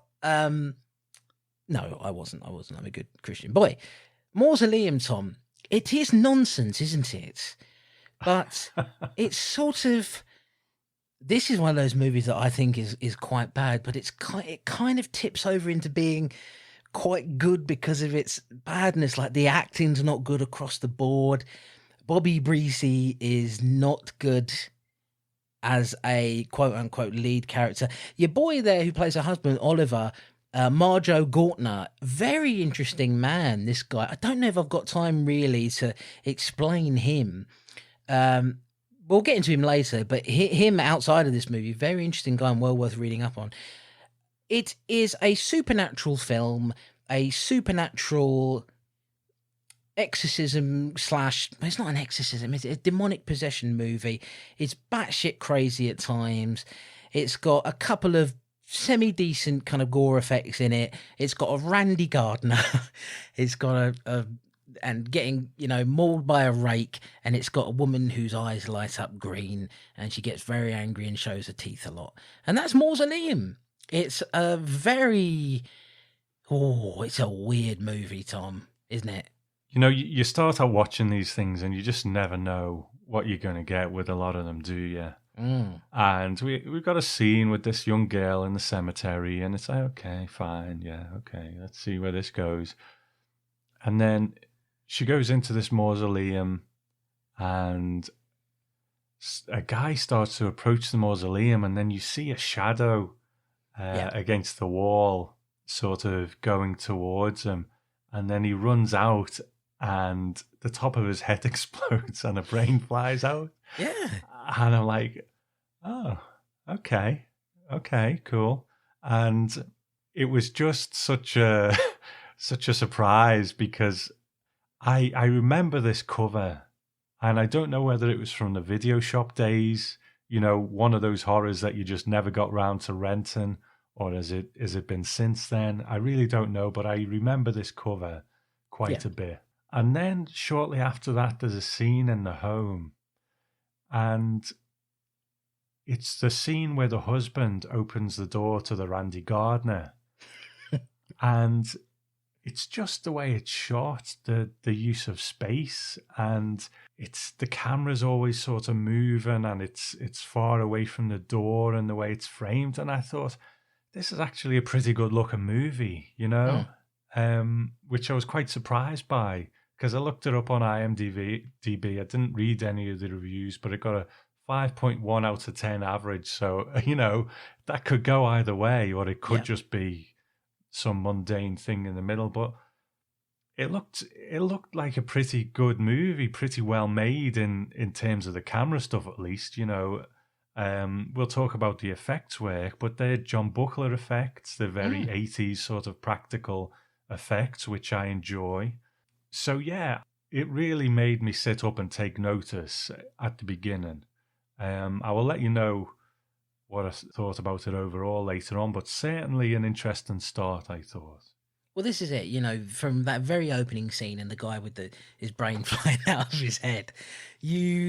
One of the things that I love when I was younger, maybe in my late teens to kind of early to mid 20s, I really enjoyed it when a horror movie was super dark. So at one point I was really into. There was a company called Toe Tag Pictures, and they did the August Underground trilogy, which are like essentially fake snuff movies. And it's so funny how things change as the years go on, because I'm 36, 37 next year. My tastes in film have really changed from that. I still like a dark movie now and again, but I'm really, what I gravitate towards more in horror these days is something that's actually quite fun. And this has got elements of that to it, where from the brain explosion, you're like, okay, right. And then as the movie goes on, like I said, I mean, I've been very forthcoming about the fact that I don't think the movie is very good, but I also don't mean that in a bad way. I think that it's sort of charming in, as you say, in those effects, in the fact that it's shot quite well, in the fact that the special effects are pretty decent from somebody who was known to do, good work. So, the elements are all there, aren't they, at the beginning? I think what doesn't help is that early on, after that scene with the kid, going back to a point that you make, you've got this 10-year-old kid. She grows up. It's supposed to be 20 years later, and we meet the 30-year-old Bobby Breesy. You're not 30 years old. You're at least 40. It doesn't matter. But it's like it's like those horror movies where, like some of the Friday the 13th movies, where you're meant to be with like a bunch of kids straight out of college, and like these people are about 45 years old, Tom. They haven't been in college for a couple of decades. It's ridiculous, and it's a little bit like that. But not that it matters. But she looks great, and she's just. But as the kind of central character, if you like, of Susan Walker, I wasn't sold on the acting, Tom. I have to say. I think it's a marvelously bonkers kind of performance. She's committed to it. She's committed to it totally. Some of the stuff she's doing, the glowing eyes, bless her, she takes the top off at the drop of a hat, and she is up for anything. It's a bonkers performance, and I think it fits quite well for this movie. It probably does. I'm not, but again, I don't really even mean it in a bad way. I think she's bad in the movie, but it's the sort of performance where you go, but if she was really great in it, it probably wouldn't be what it is, Yeah. So I suppose it has to be that. And the green glowing eyes. There's a scene later on in the movie where she's on, the doctor's doing hypnosis, where she just goes completely over the top. And it's bad as well, but it's sort of, it kind of plays to the strengths of the movie, as it were. I guess we have to talk really about, there is some nudity there. She does get the old boobles out, or baubles. It is Christmas, Tom. Absolutely, yeah. So that's how we tie that into that. And hey, that's happening there. How do you feel about the Randy Gardner, Tom? The Randy Gardner coming in and being creepy. I felt a bit. I felt it was very skeezy. He comes in for a coffee and he's like, "Oh, Mrs. Farrell." He didn't do it in that sort of camp 70s way. "Oh, Mrs. Farrell," but he was. He knew what he wanted, didn't he, Tom? Later on, obviously she's being overtaken by the demon, so she kind of seduces him, and they have this love scene, and you're a bit like, "Oh, okay," because. I'm not saying anything against him, but he's punching above his weight a bit with old Bobby Bressie. You know what I mean? Definitely. So it's not the most erotic of scenes, seeing the two of them get it on. Also, I don't want to be, I don't want to be inappropriate at all, but the boy's been out cutting wood, doing loads of work. He's probably got sweaty bollocks, Tom. And she's, God knows what she did to them. Exactly. Again, you're bringing a whole another dimension to this that I didn't even think about. So I like to make you think about things in a different way, Tom. But so that happens, and then she mauls him to death. How do you feel about the effect, the demonic transformation effect? It's a funny one, isn't it? She looks like Victor Crowley a bit from And I don't think did John Buckler do the effects for for those movies? He's died now. He died quite recently, didn't I'm he? not sure. Yeah, I know obviously he directed Friday the 13th Part 7. And I know he did work on a bunch of other stuff, but I can't quite remember. He was great as well. He was one of the people who, moving it on to him for a moment, he's somebody who kind of tried to bring Friday the 13th back to what it should have been, like a really gory, violent movie. And unfortunately, the MPAA cut it all out. Which is unfortunate. If you ever see the footage, by the way, I know I'm going off on a tangent, but you ever see the footage on YouTube of him and Kane Hodder doing a commentary over the footage that was cut out of Friday the 13th Part 7, there was some really gory stuff in there. One of my favourite scenes is when Jason, he comes up to this guy and he squeezes his head down into into a little ball of blood, and it's such a cool effect. And the MPAA was like, no, this is all, which is why that movie's so gutted, and it's a shame. So a great guy there, and obviously, and I think the effects work is pretty decent on this. Like I say, it's not the best I've seen, but considering they probably weren't working with a lot of money there, I think he did a good job. And there's nothing there that's super duper graphic. We do get a couple of nice sort of slashes and things like that, don't we? Yeah, it's that kind of lovely poppy 80s kind of effect that I really love. Again, it's not really there to hurt you, like you say, not particularly graphic, nothing that you can't just sit and watch. It's that poppy roller coaster ride kind of effect, isn't it? Where it's just good fun. It is. So we have the hypnosis scene as well, where she turns into the demon again. The doctor sees it happening, and then he speaks to a friend about it. He's read in this book of the family history, Susan's history and her family's history, that in order to contain the demon, to put it away, he has to, or somebody has to get this crown of thorns. It's there at the mausoleum, and put it on the demon's head, and that will neutralize it. So we have Oliver, the husband, who's a bit gormless, isn't he? He never quite gets it, does he? That something's amiss here, even though it's explained to him very plainly by the doctor that your wife is not your wife anymore. She's a demon now. He still comes home and gives her a good snog and everything, and he pays for it, doesn't he, Tom? He does. But I think the doctor is like the unsung star of this movie. Yes. I think he plays it so straight, so takes it so seriously, but he's got to sort of wrestle with the ridiculousness of it and the crown of thorns. There's a bit where he goes to this doctor friend, and did they read it in a book or something? Because it does come out a bit out of nowhere where there's, well, you've got to put the crown of thorns on him. Of course you have. And he's like, oh yeah, okay, I'll go and get it. So he goes down and gets the crown of thorns and all that. But it's just so ridiculous, but he just plays it so straight and so on the level that I really enjoy watching him do it. And he plonks the crown of thorns on the demon's head, and it takes forever to die and stuff like that. But I think he's the unsung hero of this movie. No, I'd agree with you on that. He's playing it. He's working for the paycheck, Tom, and he's doing a damn good job of it. But there's another star of the show, Tom, that you have not mentioned, and in fact neither of us have mentioned, and we've skipped way past it because there's a scene in this movie that is completely out of place with the rest of it tonally, and it's the scene that involves the housekeeper. The comedy scene where she comes in, she goes upstairs, and there's all this green smoke billowing from underneath the door because what's her face, as Susan has turned into a demon, and she goes up there and she sees all the smoke, and she's like, oh no, not having that, and she runs down the stairs with all this jolly music playing, and then she's about to leave. She tries to call Oliver back, and obviously he's already driven off in a car, so she goes back upstairs again, opens the door and peeks inside. Now, we don't see what she sees, but clearly she must see that Susan become a demon. And she runs down the stairs again, diddly, diddly, diddly, diddly, and puts her coat and bag on, grabs her bag and fucks right off, Tom. And it's such a weird scene that's mined for comedy. Really out of place, but I quite enjoyed it. I take it you probably didn't because you did mention it, but it's so weirdly out of place. No, absolutely. It's a bit nuts. It's just another part of a a film that is full of crazy little bits like that, because she just gets off never to be seen again.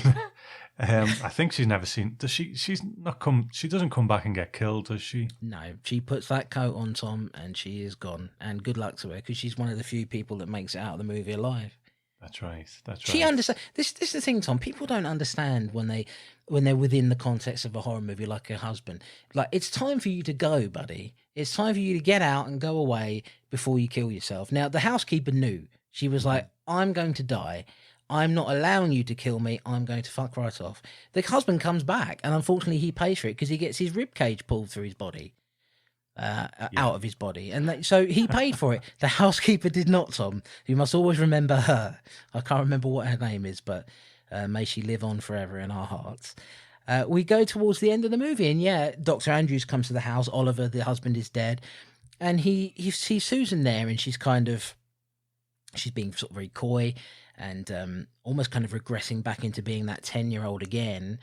And he puts the crown of thorns on her as she's turning into a demon. And then weird stuff happens. The demon crawls back into the mausoleum. I don't know how he got there, because he was in the house. He goes back to the mausoleum, and then he picks up Susan, who's still alive, and they go to the mausoleum, and she has to put the crown into the tombstone.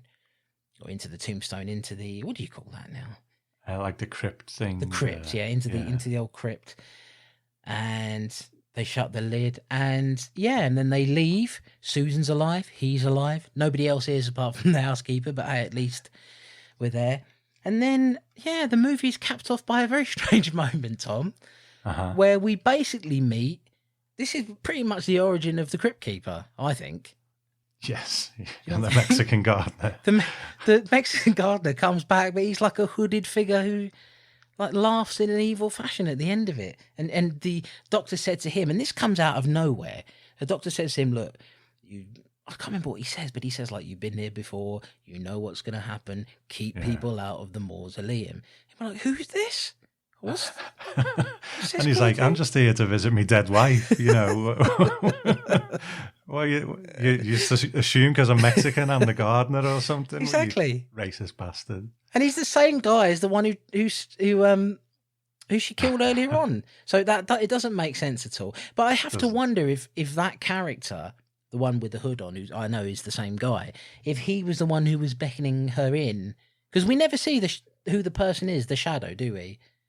So I was wondering if that was him. I suppose it's just, I don't know, in some fashion, like there's a family curse.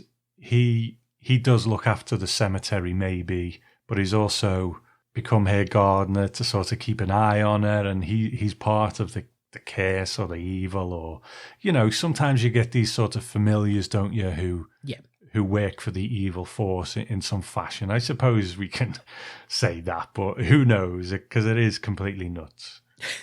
And that's it. And that's why I, in the, when you're reading the synopsis, I said complete nonsense, because I do think it is nonsense, and I do think it's bad in a lot of ways, but it's pretty entertaining nonsense, isn't it? I have to say, hand on my heart, I have not enjoyed a movie this much for ages, and I mean that completely. I don't care how much artistic merit something does or doesn't have.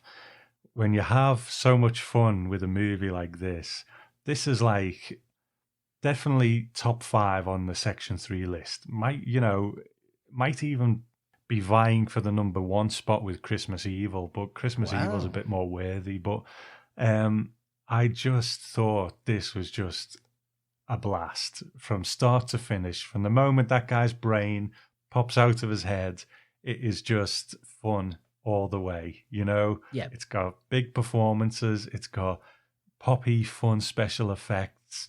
You know, there's a murder every few minutes. It's just, it's everything I love about 80s silly horror. I've said it before on this list where I say, oh yeah, I really like that movie. And you go, are you going to buy it? And I say, no. I'm going to buy this one, Chris. I'm going to buy this one because I enjoyed it that much. No. No. All right. Well, I'm going to be looking at your Instagram, buddy, and I want to see that. I want to see that popping up at least in January. By January, February time, I want to see that on there. I mean, look, I didn't love it as much as you, but I really enjoyed it. And I do think it's one of the better movies on this list for sure. And when I say better movies, again, I don't even mean it in terms of filmmaking. I just mean in terms of entertainment value. You know, there are lots of really terrible movies I love that are bad. And I don't know if this is terrible. I do think it's bad in a lot of ways, but so what? You know, it's bad in all the good ways, as opposed to, you know, we've seen some bad movies on this list that are just really boring. And I always think that if you're going to be bad, at least entertain me and be kind of cool and unique at the same time with it. And this absolutely achieves that.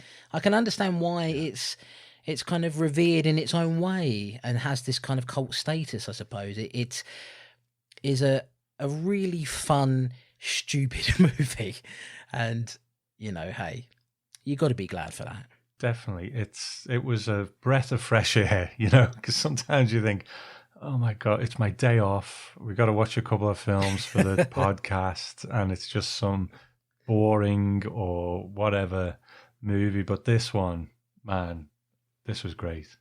If they were all more like this, then it would be better, wouldn't it? Because you'd have, you know, there's a little bit more energy to it and there's weirdness happening, and that's a good thing. Certainly, I think the fact that these two films that we covered today were not matched at all actually really plays into Mausoleum's favour, because where The Killing Hour is quite dry in a lot of places and quite dull, this as a follow-up, because I did watch this after The Killing Hour, this as a follow-up was quite refreshing.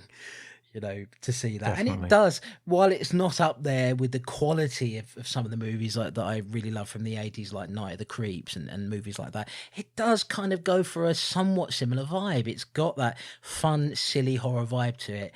And the thing is, it's not trying to be comical, but there are moments that are a little bit comical as well. So you've got that aspect to it, you know, films like Pieces, for example.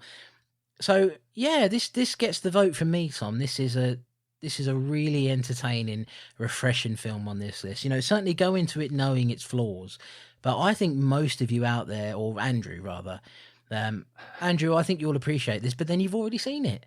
So, you know, we'll find out what you think in just a minute. But if anyone else finds this as part of a time capsule many years later, when you've all realised how great this show is and how much you should appreciate it, I hope that you enjoy this, and I think you will. It definitely gets a thumbs up from both of us.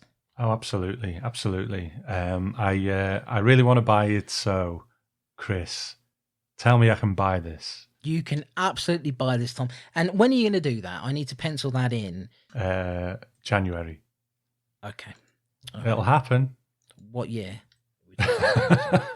You just threw my own gag back at me. Then that's not allowed. I do. Oh, Tom, all right.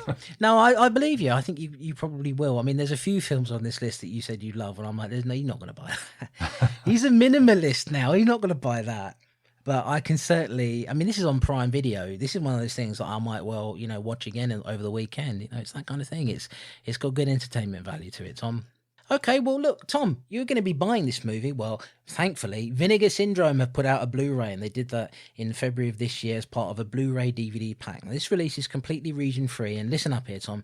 It features a newly restored 4K scan of the movie, not an actual 4K disc, Tom. Bear that in mind. And a plethora of extras as well, so you get to enjoy that. In the UK, the film is readily available for streaming, as I just said, on Amazon Prime Video. I've got the Vinegar Syndrome release of Christmas Evil, and they do a damn good job. They're not spoken about that often, Vinegar Syndrome, over companies like Synapse, for example. But I think they do a good job restoring kind of obscure titles. And hey, maybe they knew the truth before we did, Tom. They re-released and restored Christmas Evil. They've done this as well. It happens quite a bit, actually, when we are going to talk about a movie, or we've just talked about a movie and it gets a Blu-ray release. So, you know, all of those big companies listen to this show. I'm sure they do.